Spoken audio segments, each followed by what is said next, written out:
never thought of my life as the kind people would read about. I'm not special. I rent a small apartment above a barber shop in a town that isn't famous for anything, unless you count our 4th of July parade, where the fire trucks toss candy and the mayor waves like a slow metronome. I work nights because nights pay $1 more and because I don't sleep well anyway. I used to tell people I liked the quiet, that it helped me think. The truth is, the quiet does not stay quiet for long. The quiet has a way of filling itself with sounds you can't point to in the morning.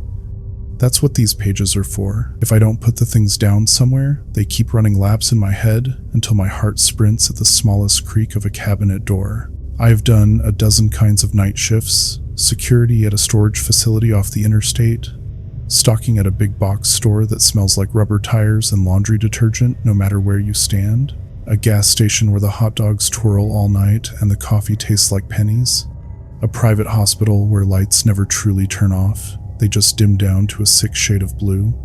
I keep a basic routine: coffee at 10, walk through at 11, notes at midnight, second coffee at 2, tell myself I'm not jumping at shadows at 3, watch the sky lighten at 4:30, thin and gray, like breath on a window.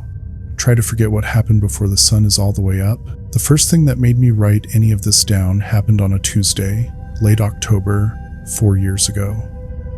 I was working the storage facility then. It sat beyond a row of tired maples, the leaves on their last red size. Truckers used that strip of frontage road to nap, and teenagers came there to practice driving in circles.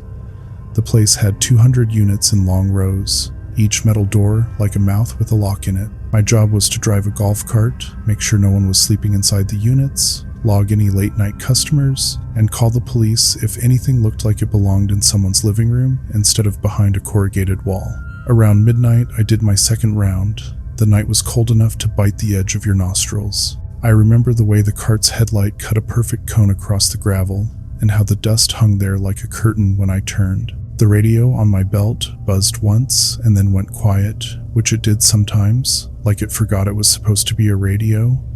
The place hummed with the usual noises: a highway murmur, a transformer box clicking, a kind of metal settling tick that ran down the rows after the temperature dropped. Unit 143 had a little American flag sticker on its door handle.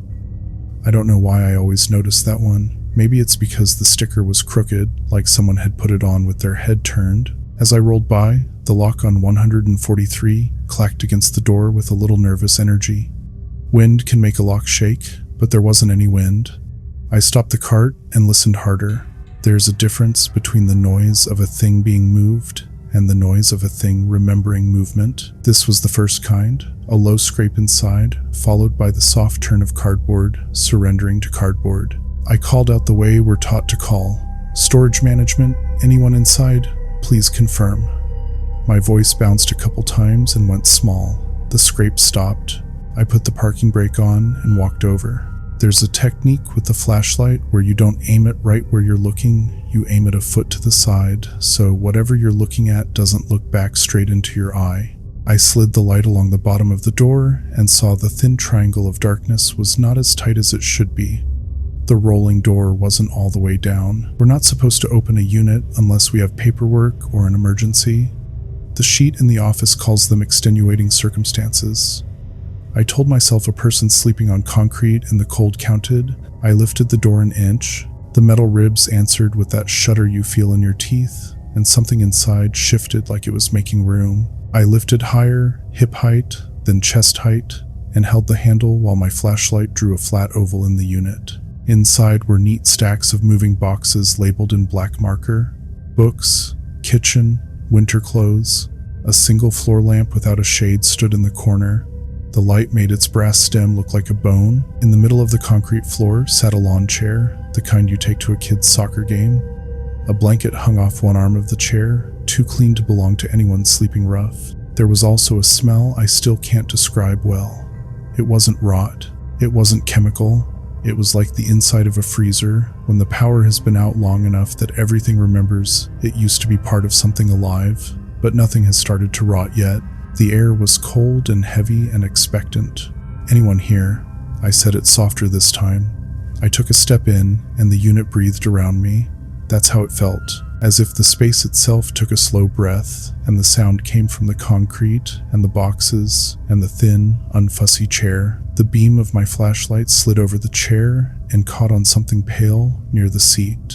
I moved closer and realized it was a photograph, face up, held down by the corner of the blanket, like someone had put it there for me. It was a Polaroid, a little square of a living room with 3 people in it.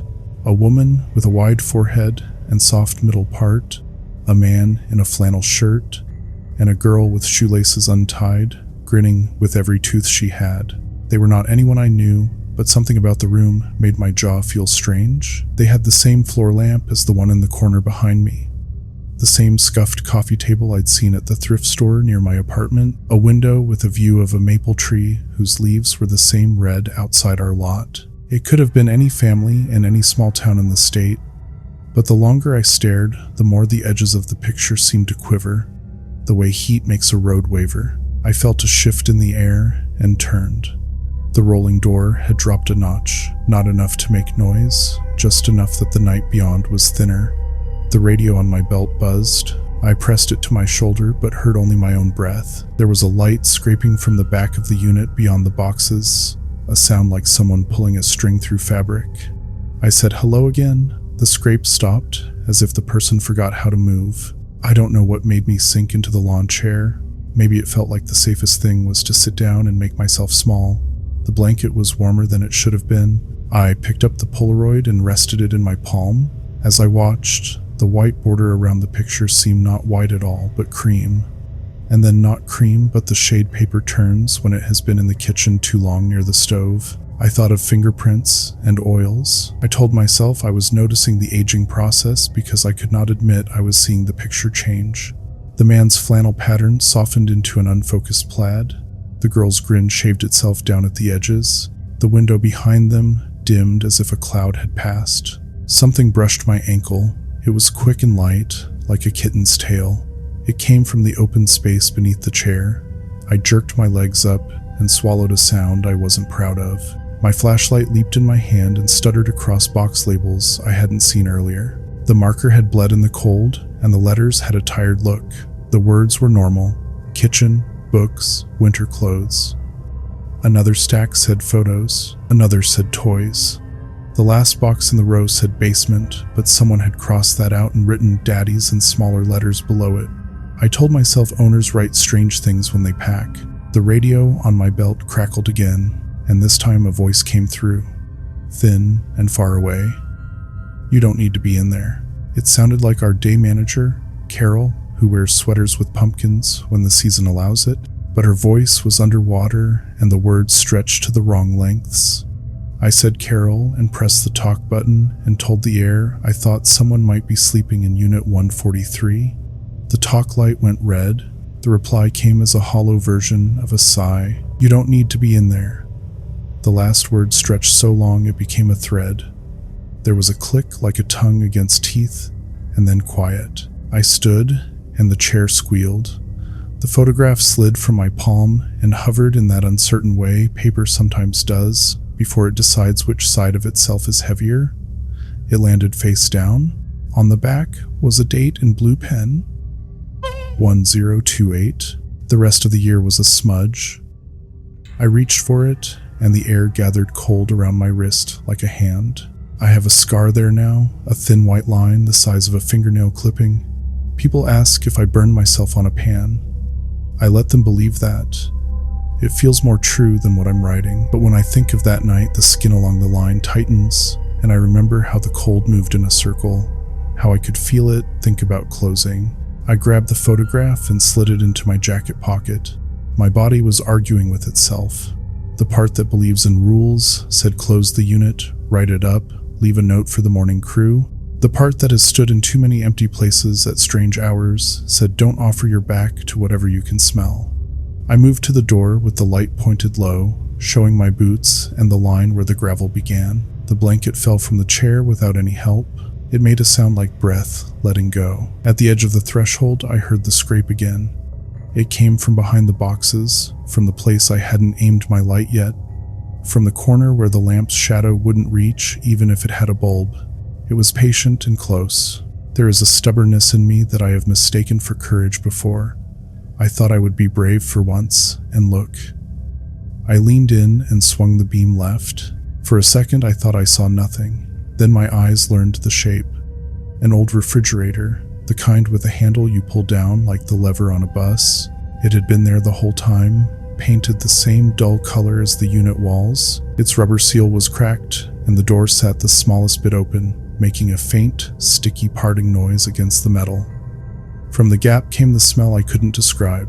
Not rot, not chemical, a memory of warmth gone wrong. Someone had taped a note to the door with blue painter's tape.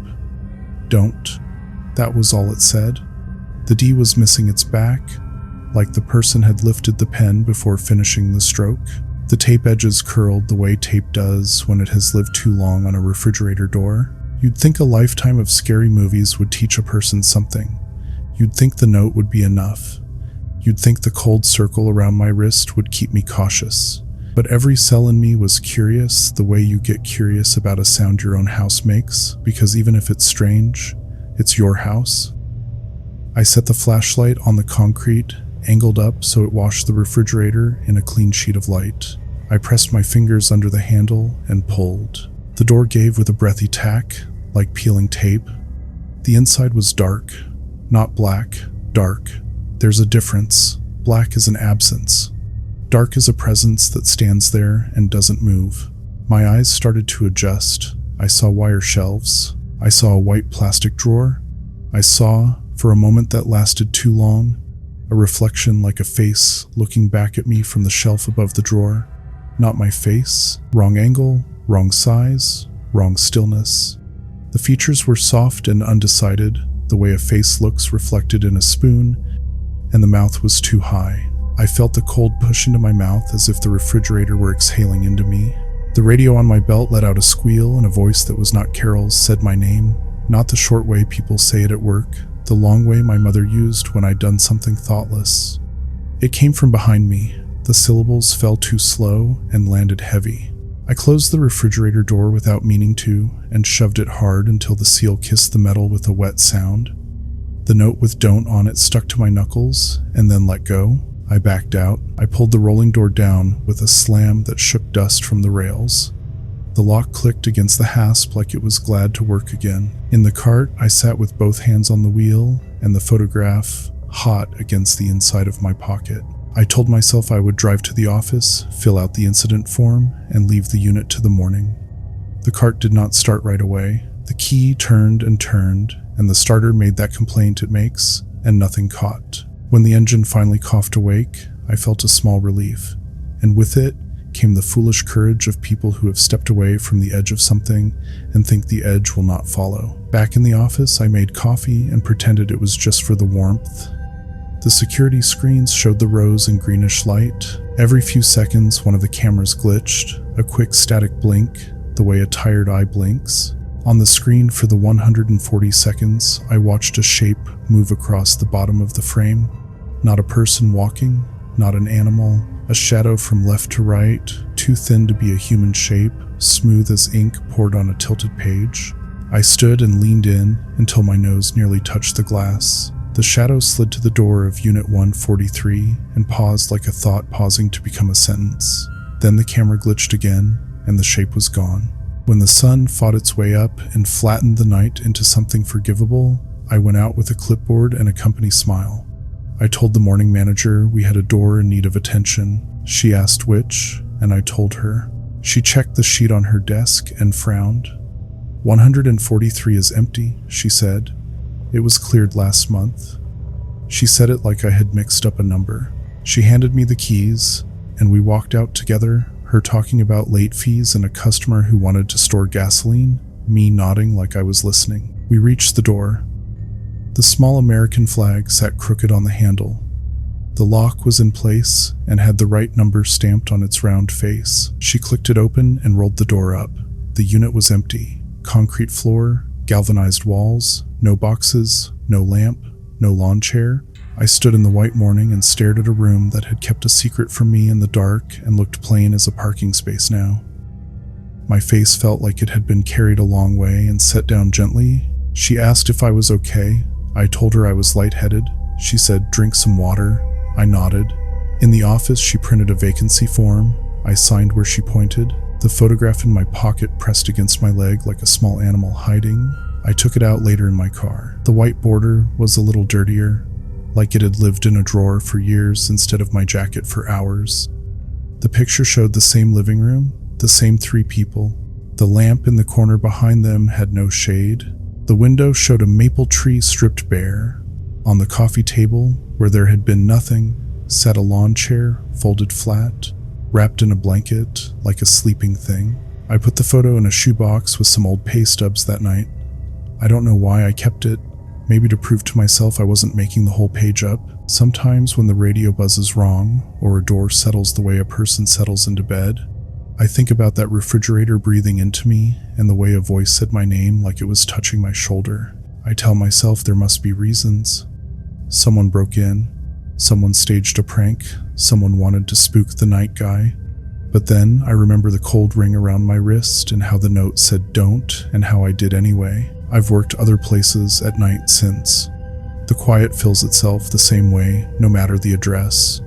There are always noises you can't blame on the building and shadows that act like they have somewhere to be. I don't think of myself as brave. I think of myself as someone who has to pay rent. People ask why I keep taking night shifts. I tell them the $1 more an hour. I don't tell them that I want to keep the nights where I can see them. I don't tell them that, ever since the storage unit, the dark feels like a thing that will come looking if I pretend it isn't there. I told myself the storage unit was a bad night and that bad nights happen. I said it the way people say the flu is going around so they feel less singled out by the fever. I took a different job after that, one with a bell on the door and fluorescent lights that made everything look a shade too honest. The pay was worse, but the manager paid in cash for the hours he was too disorganized to put on the schedule, and you could always eat a donut if you didn't make eye contact with the camera. It was a gas station on the state road that veers past the old cement plant and heads toward the river. The sign out front had lost the SO. At night, it said GA and made people think of peaches. I liked the way the place smelled at first. Coffee and motor oil and the ghost of pine from the air fresheners that never sold. I worked the 11 to 7. The day crew left the registers open and the mop water gray. I learned the quirks fast. Pump 4's screen fogged from the inside and only showed the top half of the numbers. The back door's hinge groaned like a person who had just sat down. The cooler doors made that whale sound when you opened more than 2 at once, and the air tried to equalize. Most nights were slow. A nurse in scrubs would buy cigarettes and a diet soda. A guy in a reflective vest would count out exact change for diesel and slip 2 beef sticks into his pocket like he thought I couldn't see. Teenagers came for energy drinks and used the bathroom and laughed too hard at nothing. The first odd thing was small enough to ignore. I had a habit of taking out the trash a little after 1, when the rush, if you can call 2 customers a rush, had died down. The dumpster sat in a rectangle of light behind the store where the asphalt gave up and turned back to dirt. There was a patch of scrub grass that fought the salt in winter and a chain link fence with a hole the size of a dog. The night I noticed it, the fence sang. Not a metal clink, not wind. It sounded like someone running a wet finger around the rim of a glass to make it hum. A steady round note that rose and fell. I stood there with a bag of coffee grounds and donut boxes and listened to a fence make a sound I'd only heard at weddings when someone tried to get the bride's attention without shouting. I told myself the aluminum cans in the bag must be rubbing the links. I threw the trash in and the sound stopped mid-note, like a finger lifted from glass. The second thing was a call. We only had 1 line and it was older than I am. The buttons stuck. The base had a burned place where someone had put a cigarette down and forgotten. The caller ID only worked when it wanted to and usually displayed out of area or a number with too many zeros. Around 2:15, the phone rang once and stopped, then again, once. Then a third time, longer, as if the phone itself had made up its mind. I picked up and said the name of the station and my name and how can I help you, trying to sound like daylight. On the other end, I heard the ocean. Not real ocean. The sound a shell makes when you put it to your ear and hear your own blood pretending to be tied. Then the click of someone moving their mouth closer to a receiver and a voice that said pump 3. That was all. Pump 3. The voice wasn't a person's so much as a place that had learned a word by saying it over and over. I looked at the monitors, 9 black and white screens that flickered between different corners of the property. I saw Pump 3. It stood there dumb and still, like a cow that didn't know why it had wandered out of a field. No car, no person, no movement but the floating trash in the lot that always found a way to circulate like the store belched it. I said hello into the phone. I said, maybe you have the wrong number. The voice said Pump 3 again, but the words came lined up in a neat whisper this time, and I could hear an intake of breath that didn't belong to a phone line. Then it went dead. I hung up and waited for the finite world to resume. The bell on the door beeped. Nobody came in. I watched the monitors until the screen burn of the grid was pasted on my vision when I blinked. At 2:30, a sedan pulled up to Pump 3. I knew the driver. Everyone who works nights knows the repeat customers, and you count on them to anchor the night the way you count on the Big Dipper to be where you left it. This guy wore a suit jacket over a t-shirt, always a different t-shirt, always with a wolf or a mountain or a wolf on a mountain.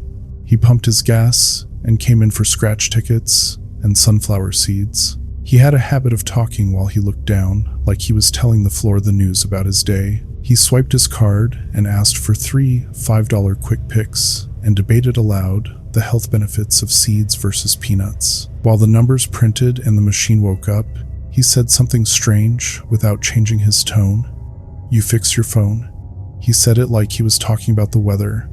I said, "What do you mean?" He said it kept calling after you answered. He pointed to his ear and mimed tapping it like there was water caught inside.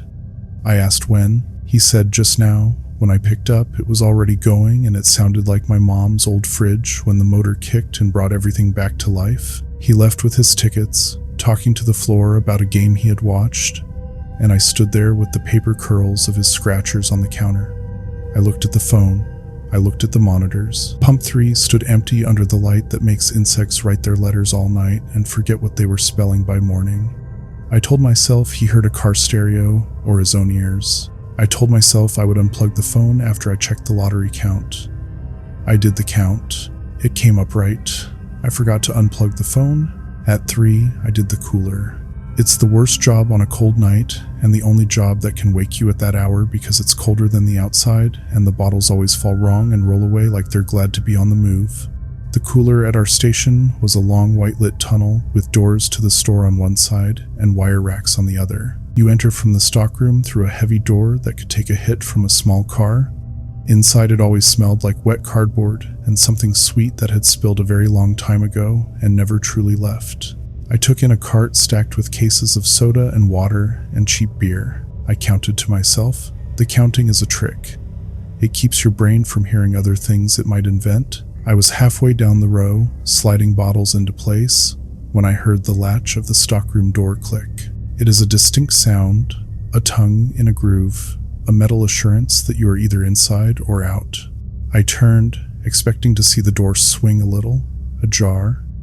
It was closed. Its round windows stared back at me with my own small reflection in it, my hat too low, my breath a confusing fog because how can you see breath in a place that is already cold? The latch made the click again without moving. That is the part I remember the clearest. The sound happened, and the thing that should have had to happen to make the sound did not. I told myself the hinge was settling. I told myself a lot of things that night. I put the last case on the rack with more force than necessary and backed toward the door. When I pushed the bar, it didn't give. It does that if there's too much weight against it, like a box has fallen. I pushed harder. The door gave a grudging inch and then held fast. I leaned with my shoulder and felt the metal's cold make my skin tingle. It opened a hand's width and stopped on something that yielded and then pushed back. Not the way a box pushes, not as dumb. I called out hello without meaning to. It sounded wrong in that place. When I let the door fall closed, the latch clicked again. This time a whisper followed so close behind it that if I had not been alone, I would have asked the other person if they had heard it or made it. The whisper was, my name said long and slow, like the first time somebody told you a story when you were small, and the story was supposed to be a warning. I went the long way. There's a second door at the far end of the cooler for deliveries that's never used, because the padlock on the outside is rusted into a sculpture of itself. From the inside, you can still open it if you want to feel the way it feels to be the kind of person who opens a thing that is supposed to stay shut. I didn't want to be that kind of person. I wanted to look through the glass doors into the store and see the normal world. I walked down that wet cardboard aisle and put my face to the gap between two doors and looked into the aisle where the chips hang. For a second, I didn't recognize my own store. The way the light fell was wrong. It looked as if I were watching a tape from before we switched out the bulbs, darker and warmer. There was a person standing at the counter, head bent, hands on the laminate, in a posture I knew well, the posture of someone deciding whether to leave the cigarettes behind and pay rent on time. The person lifted their head and turned a little toward the door where I was peering. Their face was clear in the glass. It was mine, but not now mine. Me with hair grown out and a tiredness I hadn't met yet. Me with a thin white scar around my wrist like a bracelet. Me reaching out and pressing the bell button on the counter, even though I hate that sound, and there was no reason to ring for myself. The bell beeped in the store and in the cooler at the same time, a round little note that usually means welcome. This time, it landed like a coin, dropped down an empty shaft. I stepped back and the cooler shelf dug into my spine. Bottles rattled. The figure at the counter, in the reflection of the glass, put a hand to the phone and lifted the receiver and put it to his ear. He nodded, like he was hearing the ocean. He said the words, "Pump 3, with the mouth I wear." His cheeks hollowed with the breath at the end, like the word had been longer than it was. I closed my eyes. When I opened them, the glass showed what glass is supposed to show. A row of energy drinks, my own uncertain face. The store beyond, with no one standing at the register. The bell on the counter silent, but for the memory of being beeped. The stockroom door gave all at once. It opened with a push that made my shoulder hurt and a sound like I had moved a heavy dresser.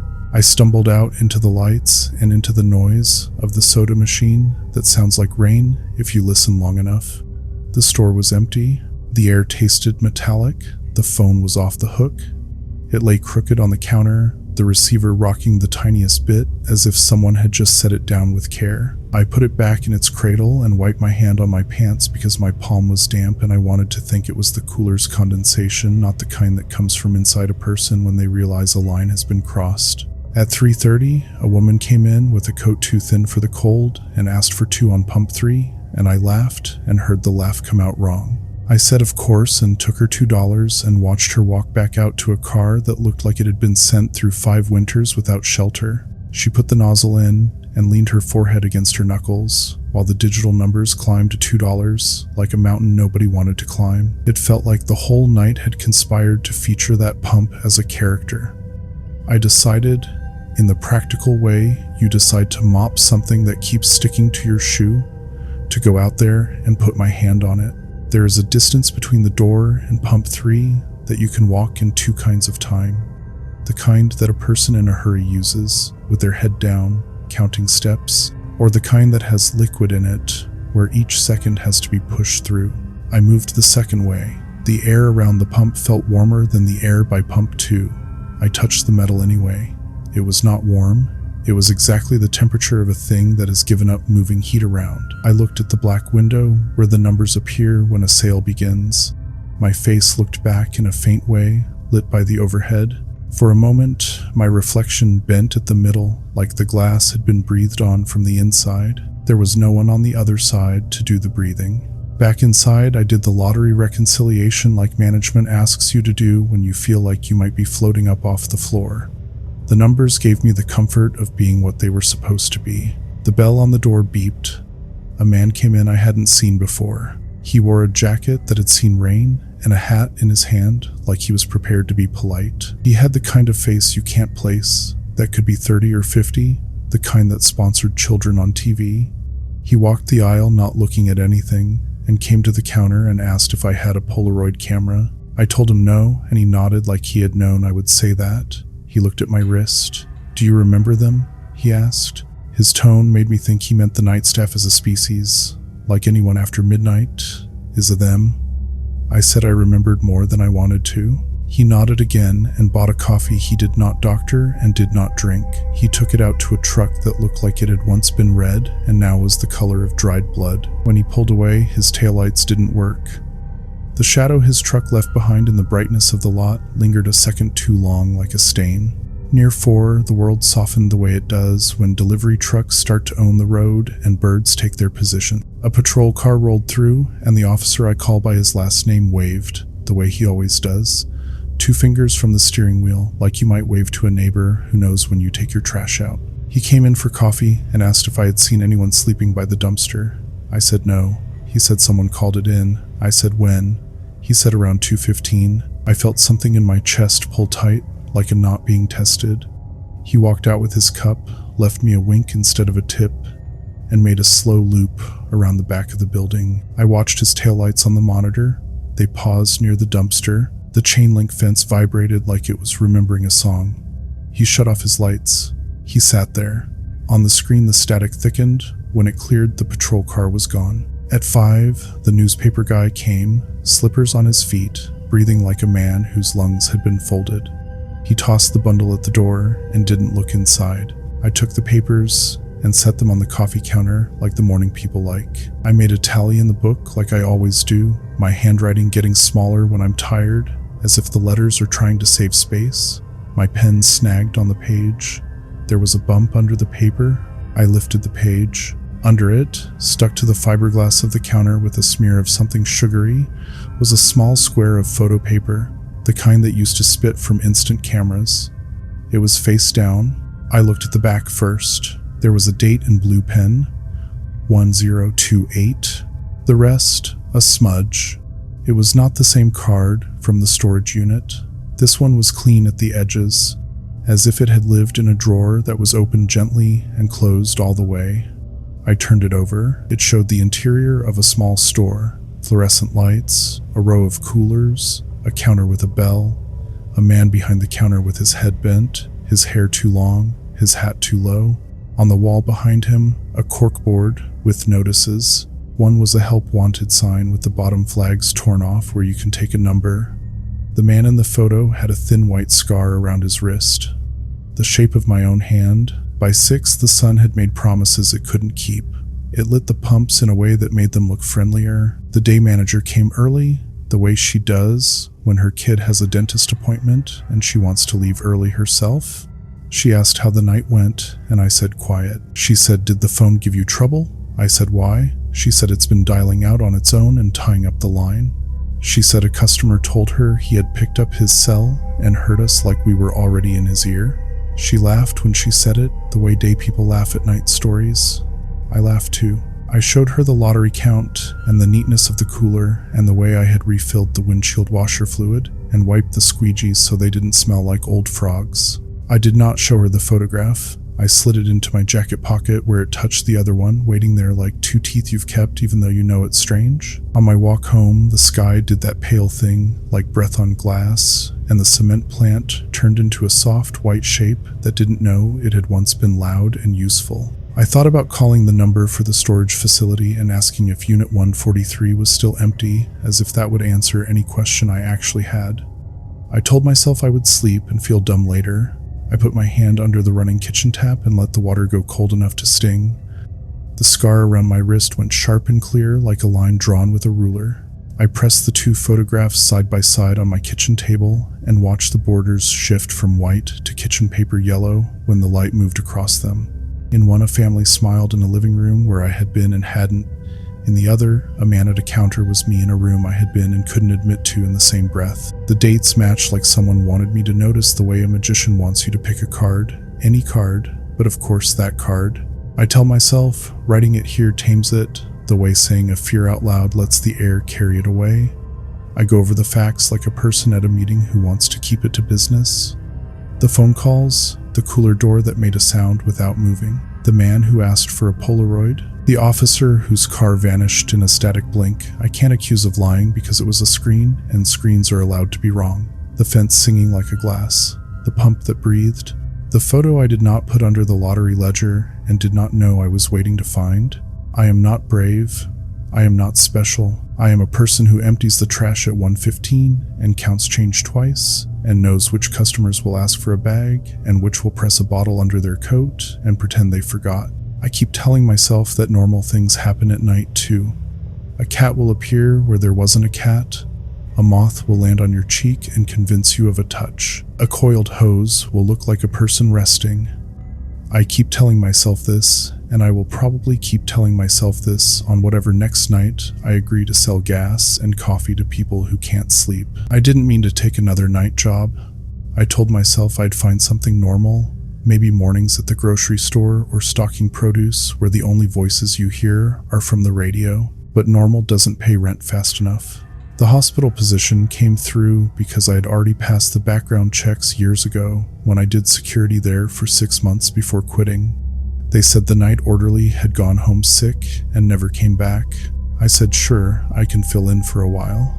I should have paid attention to how easily that spot opened up.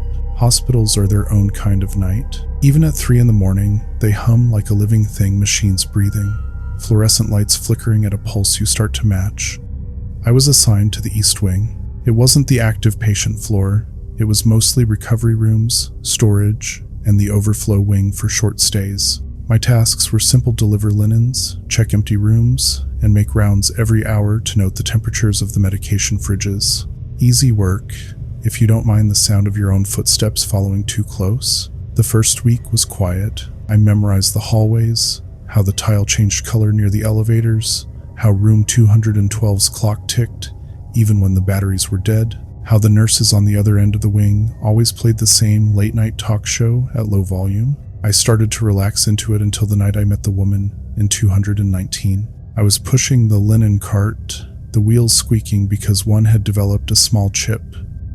The corridor ahead was dim, just the emergency lights on. Room 219 was supposed to be unoccupied, closed for maintenance, according to the clipboard. The door was slightly open, enough for me to see the shadow of someone standing near the window. My first thought was a patient had wandered in. It happens more often than people think. I knocked softly and said, "Ma'am, you're not supposed to be in here." The figure didn't move. The air from inside the room drifted out and hit me cold, like the air that comes from under a freezer door. I pushed the door open. The woman was facing the window.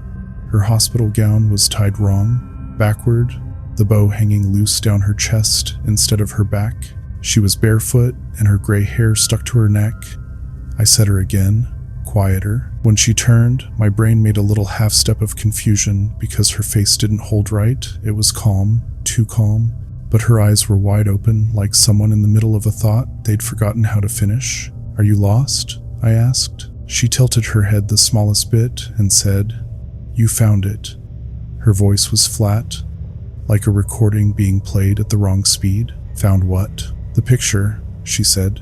"You shouldn't keep them." That sentence made my stomach tighten because it was too specific.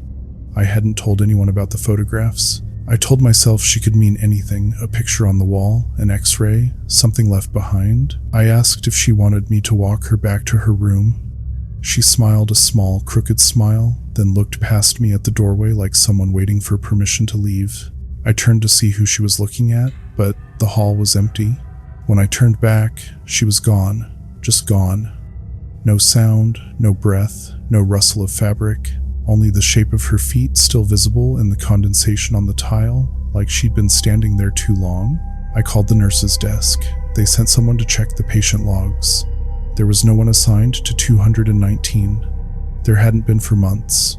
Maintenance hadn't been in either. They told me maybe I'd run into one of the psych patients who'd wandered off a floor above. "We'll lock the doors tonight," they said, like a lock fixes things that don't need doors to move through.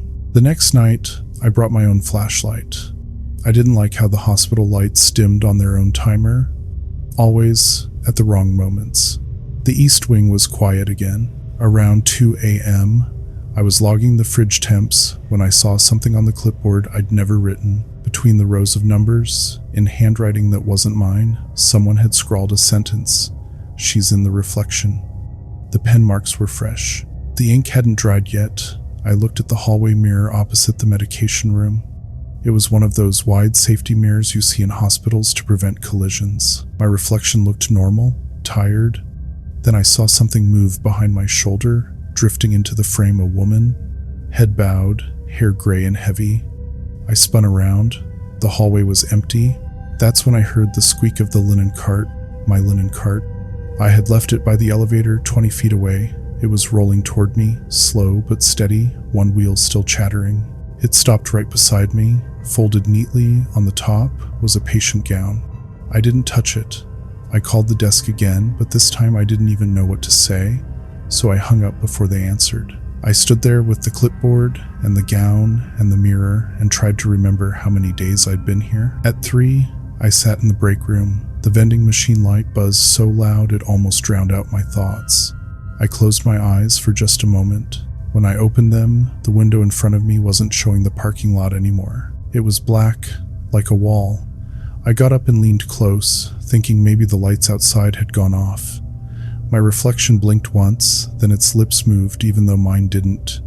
It said something I couldn't hear. I backed away, the chair scraping the tile. The lights flickered once, then everything went back to normal. The empty parking lot, the red emergency light flashing near the ambulance bay. I packed up my things at the end of the shift and didn't look back. On the bus home, the driver kept glancing in the mirror at me. When I got off, he said quietly, "Did you work the hospital tonight?" I said, "Yeah. Why?" He said, "You still got your badge on?" I looked down. I hadn't worn it since orientation. It was clipped to my chest now. The plastic cracked. The photo faded like it had been left in sunlight for years. The date on it wasn't this year. It was the same date that had been on both Polaroids, October 28. I threw the badge away when I got home. The next night, I swore I wouldn't go back, but they called around 10, said they were short again, said it was just one more shift. I should have said no, but I said sure. Some part of me needed to know if it was really her or if I'd just been awake too long. Room 219 was locked when I arrived. They'd put a new padlock on it. I did my rounds. Everything looked normal until I got to the storage closet. There, on the shelf between folded sheets, sat a stack of Polaroids, dozens of them. Faces of people I didn't know, patients, nurses, maybe staff from years ago. In every single one, behind the main subject, in the blurred corner of the frame, was the same woman. Gown backward, hair gray, smiling that small, crooked smile. I didn't finish my shift. I walked out. The next morning, they told me they found the East Wing's power out and the security footage for that floor corrupted. They asked if I'd seen anything strange. I said no. I said I just got tired. That night, I dreamed of a hospital hallway. The lights flickered like they were breathing.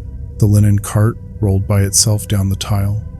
At the end of the corridor, someone turned and smiled. When I woke up, there was a Polaroid on my nightstand. It was of me, asleep. After I quit the hospital, I thought maybe that would be it. I told myself what everyone tells themselves after a bad dream, that it doesn't follow you home. But some things don't respect doorways. They don't need a key. I moved to a different town, about 2 hours south, near the state line. My cousin helped me get another night job, this time at a 24-hour warehouse that processed online orders. Boxes in, boxes out, everything labeled, barcoded, scanned, stacked. I figured it was safe, no customers, no phones that rang by themselves, no mirrors, just people and tape guns and forklifts humming like insects. They assigned me to the packing line, where your whole world is a table, a roll of tape, and a computer screen telling you what to box next. The air smelled like cardboard and burnt coffee. People barely talked. Everyone wore earbuds. I didn't mind. I liked the monotony. I liked that I could work without thinking. For the first couple of weeks, it was fine. I even started sleeping during the day again, which felt like a small miracle. Then, sometime near the end of November, my scanner glitched. Normally, you scan a label, it beeps, and the screen tells you what to pack. But that night, when I scanned, the monitor didn't show an order number, it showed a single word. Asterisk, asterisk, return. Asterisk, asterisk. I tried again, same word. Then, without touching the keyboard, a new line appeared. Asterisk, asterisk. Package not yours. Asterisk, asterisk. I rebooted the system. The screen came back on, and the message was gone. I told myself it was just a tech error. Happens all the time. But then, from the belt beside me, a small box came sliding down. No label, no barcode, just plain brown paper, neatly taped, sitting there like it knew it had my name on it. I called over my supervisor. A guy named Larry, who wore a ball cap low enough to shade his eyebrows. He picked it up, frowned, and said, "Probably fell off another pallet. I'll log it." He walked off with it under his arm. He didn't come back. After 20 minutes, I went looking. The line kept running, boxes rolling past, tape squealing. I found Larry's cap first lying in the aisle, beside the loading dock. The plain brown box sat next to it, unopened. The dock door behind it was open just a few inches, enough for cold air to crawl in. I called his name, but all I heard was the sound of a forklift reversing somewhere far down the line. I bent to close the dock door. Something under the door stopped it, a Polaroid. I picked it up.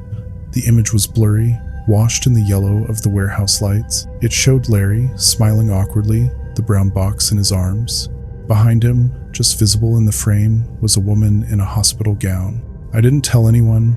I just went back to my station and packed boxes until the sun came up. When my shift ended, Larry's car was still in the lot. The day crew said they never saw him leave. They figured he quit, like most do. That should have been enough to make me walk away, but I didn't. Something about it felt unfinished, like I'd stumbled into a story that had started long before me, and all I could do was see where it went. A few nights later, the power went out for half the building. Backup generators kicked in, bathing everything in that sick orange light that makes shadows look alive. The line stopped. People stood around, talking in low voices. My scanner beeped even though the system was offline. I looked down at it. The screen glowed faintly and showed the word **photo. ***. I didn't move. It beeped again, louder. Then the words changed. ***, check your pocket. ***. I reached into my jacket. My fingers brushed something stiff and smooth. Another Polaroid. I hadn't felt it before. I pulled it out. It was me, at my packing table, head down, hands taping a box. In the background, at the far edge of the frame, the woman again gowned backward, hair gray and wet-looking, face turned just enough that I could see her crooked smile. The lights flickered, then came back to full power. Everyone went back to work like nothing had happened. At break, I sat in the locker room. My locker door was open when I got there.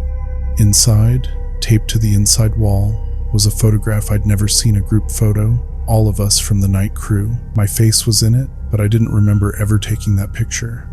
And there, behind us in the shadows, was the same woman.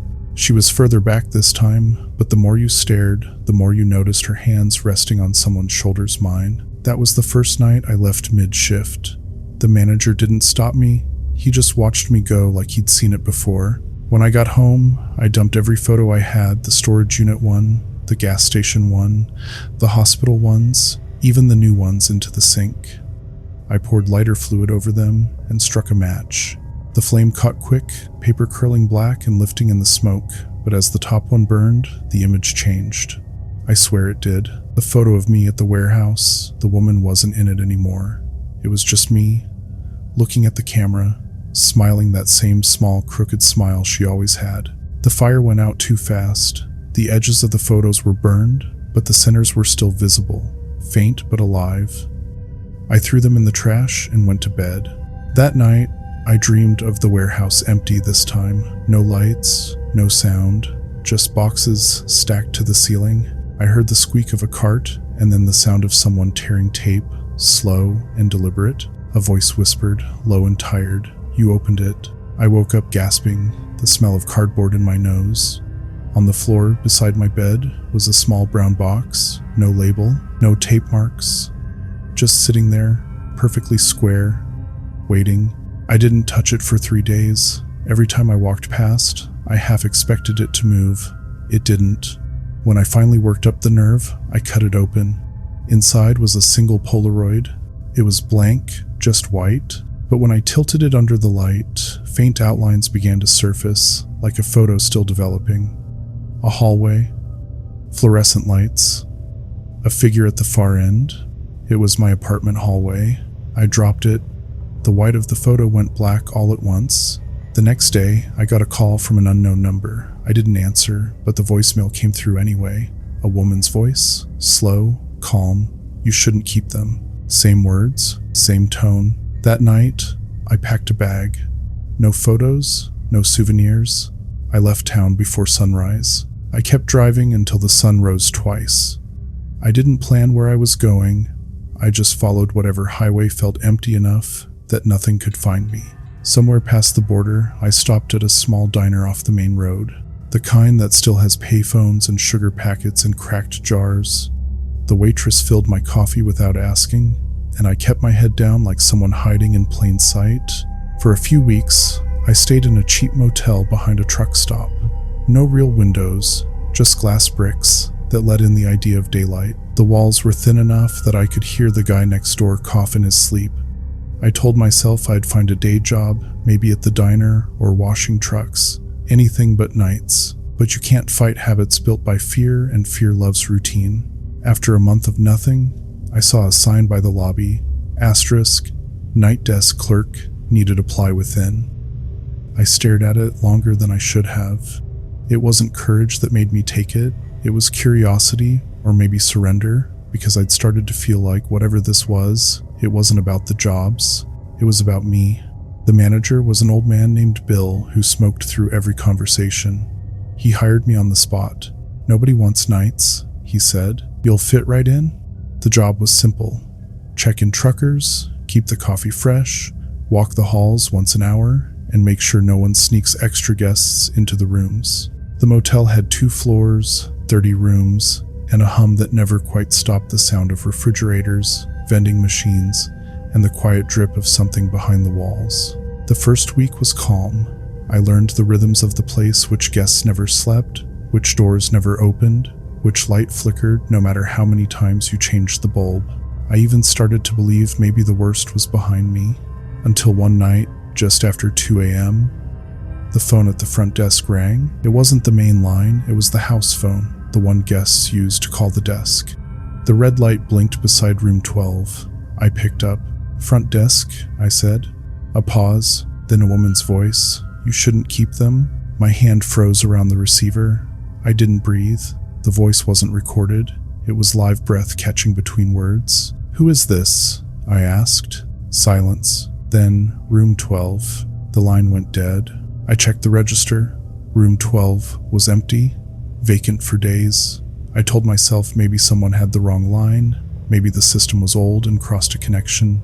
But something in my gut already knew better. I grabbed the master key and walked down the hallway. The carpet muffled my steps. Room 12's door stood half open, like someone had already gone in. The air inside smelled faintly of bleach and old rain. The bed was made. The window curtains stirred, even though the air conditioner was off.